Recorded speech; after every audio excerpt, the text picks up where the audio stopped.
October 25th, 2017.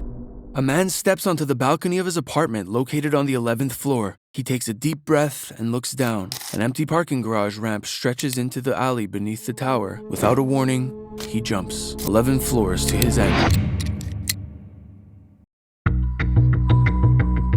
He was a former congressional staff, now holding a high-ranking position at a prestigious environmental organization.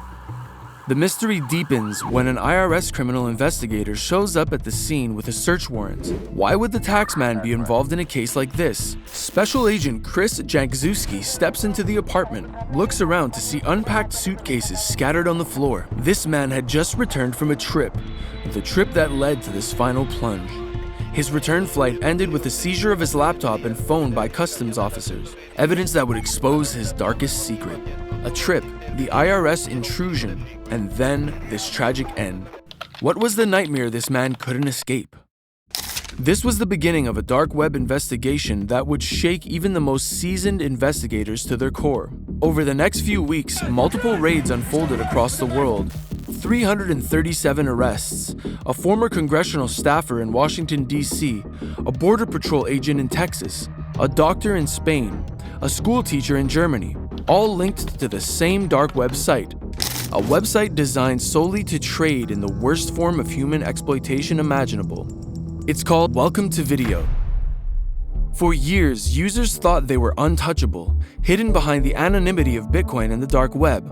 They believed no one could track them. They couldn't have been more wrong. This is the story of how a team of investigators followed a digital money trail to expose the largest child abuse site on the dark web. A story of how Bitcoin, the very tool criminals believed would protect them, became their greatest weakness. Long before the raids began, one man was already pulling at the threads of an invisible network. Chris Jankowski, an IRS criminal investigator, had spent years following cryptocurrency transactions linked to criminal activities. His job was to make sense of the digital footprints left behind by narcotic dealers, money launderers, and cybercriminals who believed Bitcoin could keep them hidden. But what he found in early 2017 was something far worse than financial fraud. During an unrelated investigation, Jankowski stumbled upon a cluster of Bitcoin transactions leading to a site on the dark web. The payments were small, but the sheer number of them raised suspicion. Thousands of wallets all sending Bitcoin to a single destination, the same destination over and over again. With the help of chain analysis, a blockchain tracing firm, Jankowski mapped out the web of transactions. It led to a site called Welcome to Video. It had a simple login page. Below it, a staggering catalog of videos, hundreds of thousands of them. The thumbnails alone were enough to confirm the site's true purpose. This wasn't just another dark web marketplace, it was the largest collection of child exploitation material ever uncovered. The site had one rule: no adult videos, only new unique material. Do you know an even more sickening detail of this operation? The top 2 searches on the website pertain to very young child videos. Users who uploaded fresh videos earned credits to download more.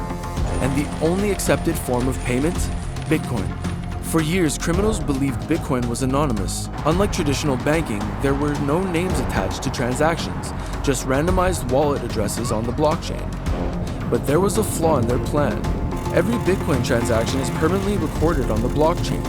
The addresses may be meaningless at first, but once an investigator identifies just one, the entire network can be unraveled. Jankowski knew that if he could track where the Bitcoin was coming from and where it was being cashed out, he could identify the people behind the wallets. As he followed the transactions, the picture became clear. Many of the users had purchased Bitcoin from well-known cryptocurrency exchanges that required real-world identity verification. From there, they sent the funds directly to Welcome to Video. No laundering, no attempt to cover their tracks. They thought they were safe. Jankowski now had a list of suspects, names, addresses, transaction histories, all tied to a site built on the suffering of innocent victims. And at the center of it all was a single Bitcoin wallet, the one receiving all the funds. It belonged to the site's creator, the man who profited off of every transaction. His name was Son Jong-woo. But before the authorities reached him, they started to catch other criminals in a bid to stop the sinister crime. The arrest started slowly, but then quickly escalated into a worldwide crackdown. Jankowski and his team had spent months mapping out Bitcoin transactions, linking Welcome to Video users to real-world identities. Now, with names, addresses, and transaction histories in hand, law enforcement agencies across the globe were preparing to move in. These weren't just random internet users. They were teachers, doctors, law enforcement officers, government officials. They had lived normal lives until the blockchain exposed them. The first major target was a man in Washington, D.C., a former congressional staff with a high-level job at a prestigious environmental organization. Getting their hands on him could lead to a scandal, and the entire operation could collapse. They faced the catch-22. They couldn't leave him nor be hasty in their capture. Agents monitored his movements. They tracked him as he flew overseas and returned to the US. Then, on a late October evening, they made their move. He had just landed in Detroit, returning from a trip to the Philippines, a country long known for miner-related predatory practices. Customs officers intercepted him at the airport and seized his laptop and phone. He protested, insisting that they had no rights, but there wasn't much he could do as the agents were well within their legal limits. Forensic teams quickly uncovered thousands of videos on his devices. Soon after, they heard that a resident of the same building that the man was living in had jumped from the 11th floor. Suspecting the worst, they rushed to the scene and found their fears to be true. His arrest would have been the first in the Welcome to Video case. The agents would have held sympathy for him had they not witnessed what disturbing acts he was engaged in. The next major arrest took place in Texas. This time, the agents found the suspect by tracking IP addresses used to log into the website. Sometimes the user slipped up and left their actual home IP address exposed instead of obscuring it with a VPN or Tor. This time it wasn't just a buyer, it was an uploader. And guess who he was? A Border Patrol agent. Jankowski assembled his public information and noticed some weird purchase list on his Amazon page that included external storage devices with capacity to hold terabytes of videos, hidden cameras, and other cameras designed to be snaked through small spaces, like holes drilled in a wall. These purchases pointed to one thing: the man was a predator who filmed his victims while committing the heinous act. And the worst part, the victim was his own stepdaughter. A task force was formed. Agents planned the operation carefully. They couldn't afford to wait. They followed him home from work. The moment he parked his car, they moved in. As he was taken into custody, another team entered his home. They combed through his office, searching for evidence. Then they walked down the hall into his stepdaughter's room. The bed, the walls, the red flannel shirt hanging on a chair. It was all there. Everything matched the footage they had seen while combing through the website. The stepdaughter was immediately removed from the house. There were more like this horrible man. In Georgia, an assistant principal at a high school was arrested. His Bitcoin transactions linked him directly to the site. In the months that followed, more arrests rolled out.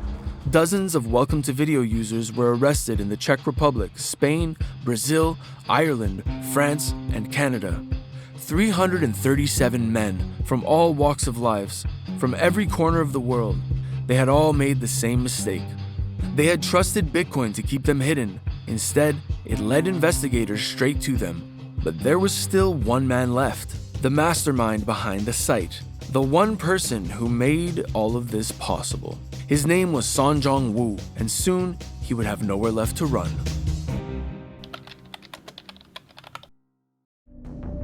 The global arrests had dismantled Welcome to Video's vast network of users. Now it was Sonjong Wu's turn. At just 21 years old, Son was the creator and sole administrator of Welcome to Video.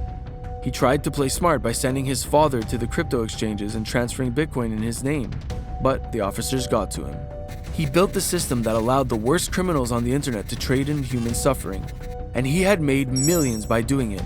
But while he understood the technical side of running a dark website, he had made one fatal mistake. He failed to cover his tracks. Jankowski's team had already followed Bitcoin. All transactions led to two Korean exchanges, BitThumb and Coin1. At first, they didn't know who controlled it. The exchanges were more than willing to share details after learning about the disgusting acts. But even before that, the agents found a stupid, simple mistake Son had made. When an agent examined the HTML source code of Welcome to Video's homepage, he found something shocking: an IP address. Son had designed the site to run on the dark web protected by Tor's encryption. But in a careless oversight, the preview thumbnails of the videos were hosted on a regular server, a server located in South Korea. Son had exposed his own location. It was all the confirmation they needed. Welcome to Video was running on a computer inside Son's home. By this point, Jankzuski and his team had already connected with the Korean National Police Agency, KNPA. But getting them on board wasn't going to be easy. Korean law enforcement was known for its strict protocols and bureaucracy. They didn't rush into international cases without significant evidence. But they were about to get it. Authorities obtained a search warrant for Son's apartment. It was Monday, March 5th, 2018. A small team of Korean investigators moved into position outside his home. They had been tracking him for weeks, waiting for the right moment. Son was detained without a struggle. As he was led away in handcuffs, investigators stepped inside. They didn't know what they would find, but what they discovered was beyond anything they had imagined. In Son's room sat an old, dusty desktop computer, the Welcome to Video server. It wasn't some sophisticated high-tech operation. It was a single cheap computer sitting on the floor of his bedroom. Inside, investigators found the largest collection of child exploitation material ever seized. More than 250,000 videos. Files so massive that 45% of them had never been seen by the authorities before. Son was charged and convicted in South Korea, but when his sentence was announced, the world was stunned. For running the largest CSA marketplace in history, Son was given just 18 months in prison, a year and a half. That was it. For thousands of victims, for a site that had processed over 7,000 Bitcoin transactions, 18 months. Public outrage erupted in South Korea. Hundreds of thousands signed petitions demanding a harsher punishment. The case sparked a national conversation about lenient sentencing for such heinous crimes. 해외에서도 여러 군데 살아봤는데 사실 한국만큼 형량을 적게 주는 데가 없더라고요. 성범죄와 관련해서 법적인 처벌이 굉장히 강화되어야 하지 않나 싶은 생각이 들어요. 아무래도 한국의 그 전형적인 솜방망이 처벌의 전형적인 관례라고 생각하고요. 그리고 이제 아무래도 이런 성착취물은 최근에 일어났던 엠번방이나 이런 사람들에도 좀 신상 공개나 뭐 강한 징계를 받았지만 손정훈 사건만 유독 신상 공개가 안 되고 또 너무 실형이 적게 받은 것 같아서 안 좋게 보이더라고요. The US put in an extradition request with the South Korean authorities. The campaigners urged the court to send Son to the US, where he would face a harsher punishment commensurate with his crime. But the High Court denied the US request on grounds that it could hamper South Korea's investigation into sexually exploitative content. The decision should not be interpreted as exonerating him. Son should actively cooperate with the investigation and face proper punishment. Son walked free in July 2020. However, he was indicted again as a result of a criminal complaint filed by his father in May 2020 on money laundering charges. This was a desperate move to prevent Son's extradition to the US. As a result of these charges, the prosecutors sought a 4-year prison sentence for hiding about 400 million won, US $318,700, which he raised from running the Welcome to Video site on the darknet from June 2015 to March 2018. Have you noticed how crazy this is? There can be 4 years for money laundering, but only 18 months for running a sickening website promoting a crime that's beyond the imagination of many. Nevertheless, Son was found to have laundered and cashed the digital money using cryptocurrency accounts and his father's bank account, and used about 5.6 million won for online gambling. He admitted all of the charges. The prosecution also demanded a fine of 5 million won. While the ending of this bust was anticlimactic, given that the major criminal didn't pay for his crimes, the law enforcement didn't stop here. With their painstaking investigations in collaboration with chain analysis, the IRS CI disrupted North Korean hackers, terrorism financing campaigns, and 2 of the largest Bitcoin laundering services in the world. For them, they were just getting started.